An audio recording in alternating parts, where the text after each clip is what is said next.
So good afternoon, everybody. Actually, before I start, I just wanted to say something, right? So we are as lucky to do many of presentations to awesome audience in sometimes interesting locations.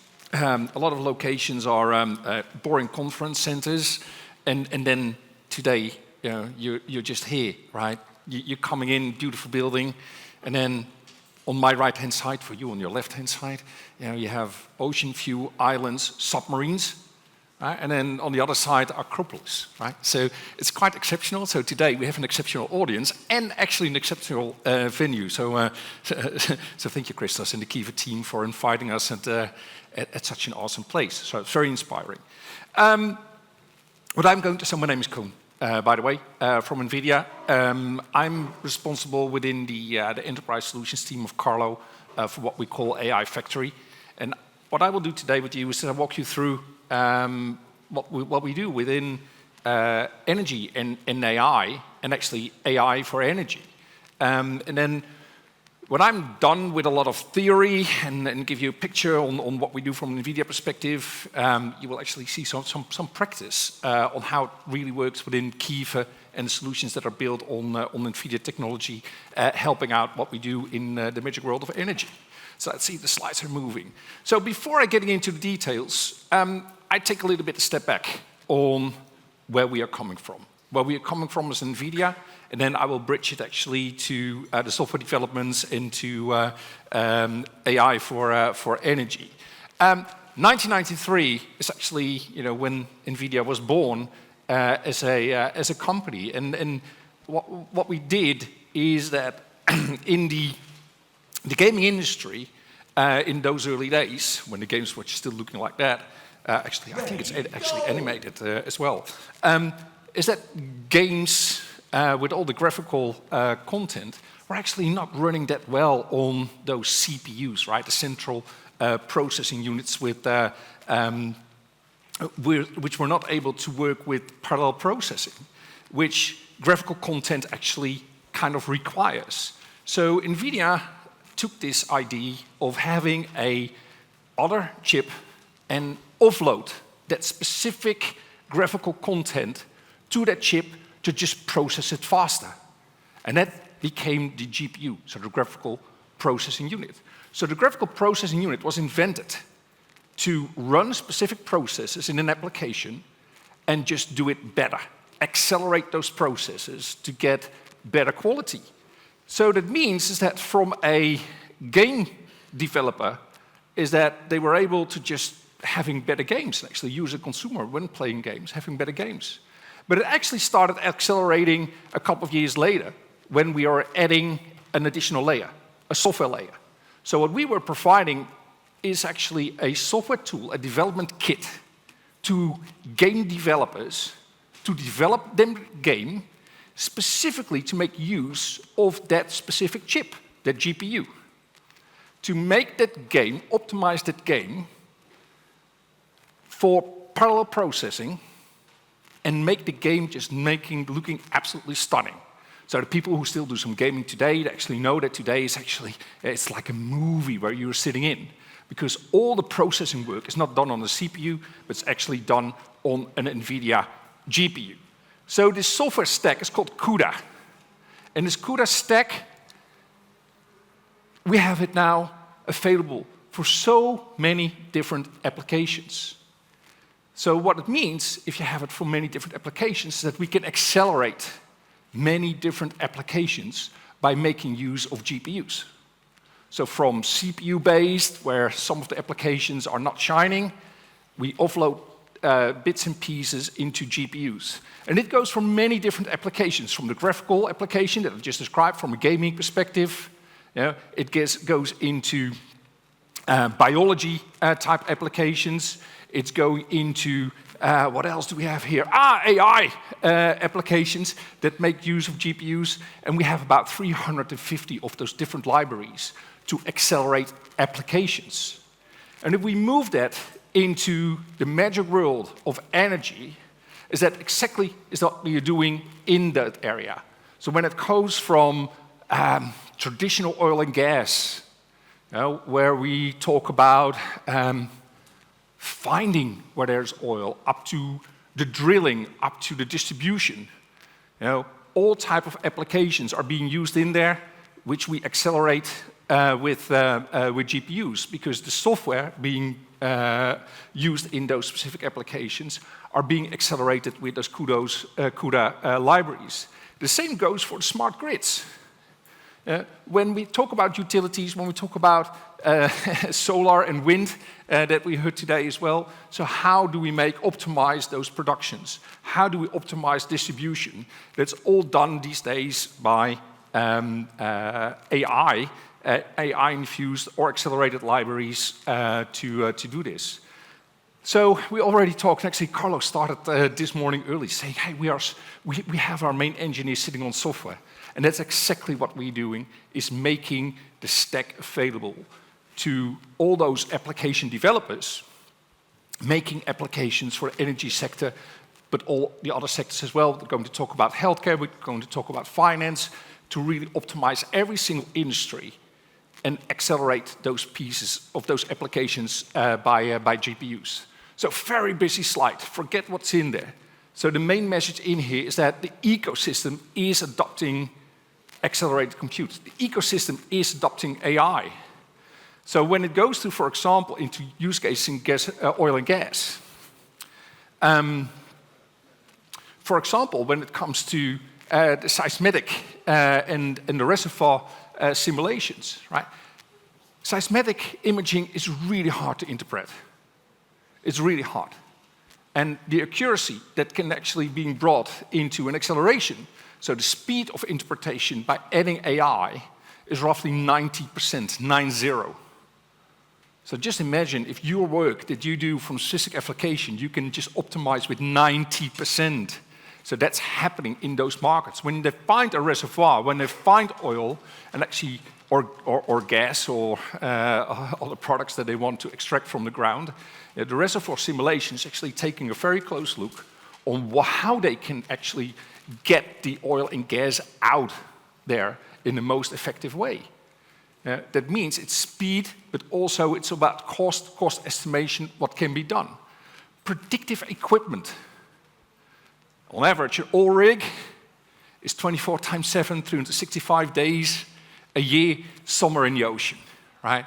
So predictive maintenance is key to make sure they can optimize the use of all that heavy equipment that is in a place that's very hard to reach.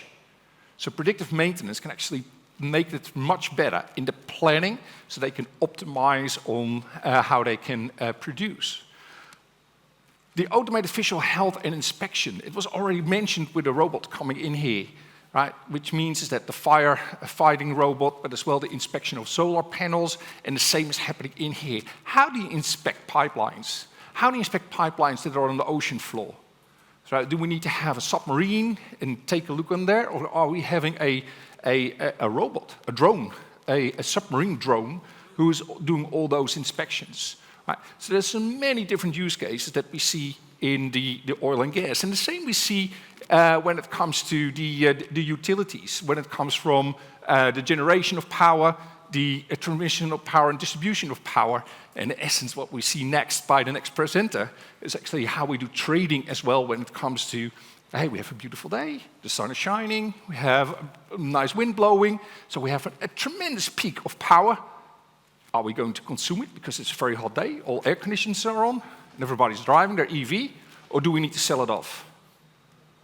All predicted by weather forecast, etc., on what is to be done. So next presentation will cover a little bit more about the actual practice of these technologies and how this work in reality. Power consumption. Right, power consumption is just going up. And the power consumption going up is in essence in every single thing that we do today. EVs, our household appliances, and as well, one of them is the data center part. And the data center part, already covered a little bit, is where in the end the AI factories will live. And there's a tremendous growth in the next couple of years that we will see. In the next couple of years, I mean 3, 4, 5 years. there's a doubling in the amount of terawatt hours that we will see consumed within 5 years, up to 2030. A doubling. In Europe, it's actually a tripling when it comes to the amount of power being consumed by AI data centers, or actually by data centers and AI data centers. So when we talk about the power that is required, so energy for AI, is that there's a lot of things happening. And one of the things is actually where I started with when it comes to why GPUs. Right? GPUs is the most efficient way of compute. GPUs are much more power efficient for the work that they do than a CPU. The thing is that with the AI boom, we're just consuming much more. But a GPU is such an efficient tool to run those workloads that we will see more and more of those applications be accelerated by GPUs. So that comes as well with our generations of compute that we are developing, is that the single most important thing that we do is delivering performance. The workloads are getting more complex, we get bigger models, we actually get a lot of small models, we do compute on the edge, robotics are coming in, and the power that is required to process all those workloads is kind of insane. But when we look a little bit back, we take the red line on the CPUs, is that Moore's law is dead, right? We can't double the amount of transistors each 2 years on CPUs. So that means is that the traditional way of compute is not getting much faster. The offloading, the acceleration part, is actually getting tremendously much faster. So in 8 years' time, right, we did 1,000 times increase of compute power. 1,000 times in 8 years. I'm not saying that we're going to do another 1,000 times in the next 8 years, but we will see those exponential growth happening year after year when we do the introduction of new GPU technologies, but as well when we introduce a new software, when we introduce new networking, etc., etc. The same that we do see when it comes to efficiency of what we do in AI is that GPUs are extremely power efficient. So this is an example of training workload. And the training workload on GPT-4 is that we increased the efficiency by 350 times over the past 8 years. So that means each single time, next new generation, it's just better when it comes to power efficiency. And we can do just more. And the same goes for inferencing. Inference was already mentioned a couple of times. The most important thing that we do right now is when we talk to an agent, when a robot is actually checking with the sensors on the LiDAR on what they see, that's an inference. So the actual production, the actual token that's coming out, 45,000 times more efficient than 8 years ago. So this technology is extremely young, but it means it's still taking extremely big steps to be very power efficient and to making sure is that all the new applications that will land, the applications that hopefully you're going to land at Kiva, right, will actually have an ability to produce within the power limits that we have today. All right, we've already seen this slide, I think once, twice, maybe even. So I keep it really short, right? So make it sure that these AI factories are power efficient is not just about the GPU. It's a full stack. It starts with the software, those CUDA libraries to make sure you can actually accelerate and optimize those applications. We have the GPUs, we have additional processing power, and the networking as a full stack that needs to be optimized end-to-end to have the ability to run all those workloads in future. So one thing is pretty interesting.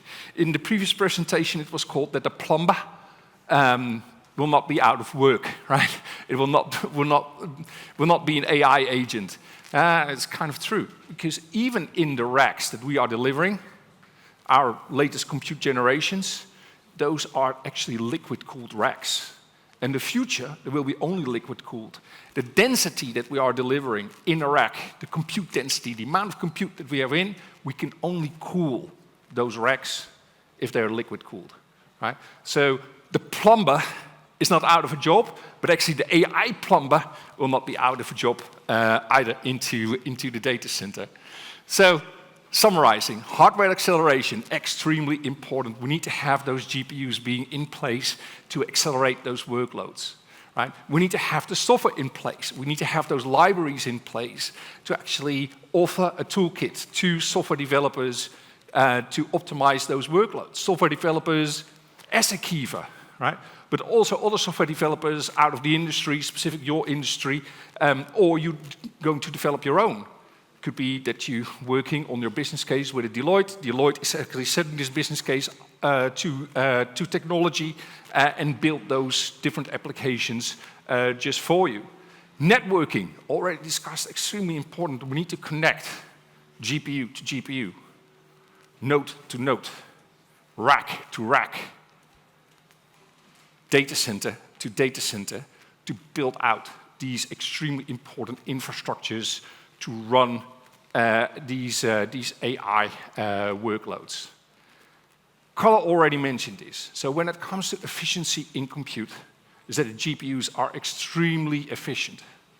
The thing is, we just consume a lot. So we are in the top 8 of 10 when it comes to the most green computing today, and actually the next generation to be expected to be more green, more efficient. And so we can do much more work with less energy in there.